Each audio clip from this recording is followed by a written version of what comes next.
साबुन ला भेजनी बाजारे सखी गड़बड़ हो गइल।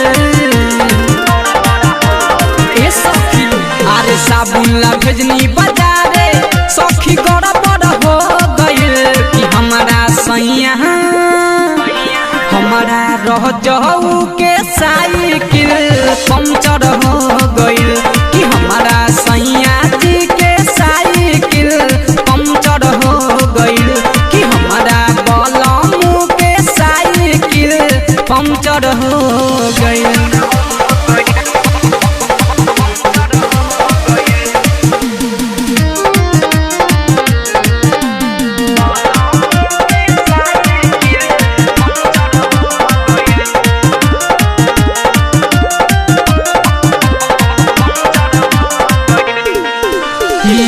गिरल बलमुआ के लागल बा चोट रे जेबी में से गिर गौए 500 के नोट रे।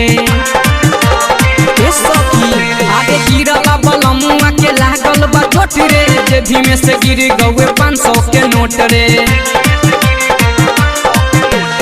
हरबर मेरे सखी काम गड़बड़ हो गइल। अरे हरबर मेरे सखी काम गड़बड़ हो गइल कि हमारा सैया हमारा रह जाऊ के साइकिल पंचर हो गइल कि हमारा सैया जी के साइकिल पंचर हो गइल।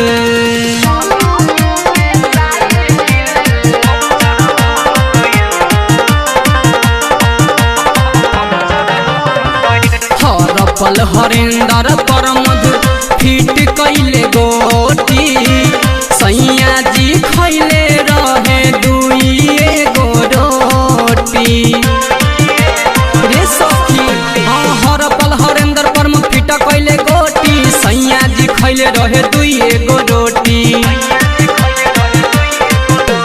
राजू रविंदर रहे पियले सपना सा उतर गइल। अरे राजू रविंदर रहे पियले सपना सा उतर गइल कि हमारा सैया हमारा रह जाऊ के साइकिल पंचर हो गइल कि हमारा सैया जी के साइकिल पंचर हो गइल। अरे साबुन ला भेजनी बाजारे सखी गड़बड़ हो गइल कि हमारा सैया हमारा रह जाऊ के साइकिल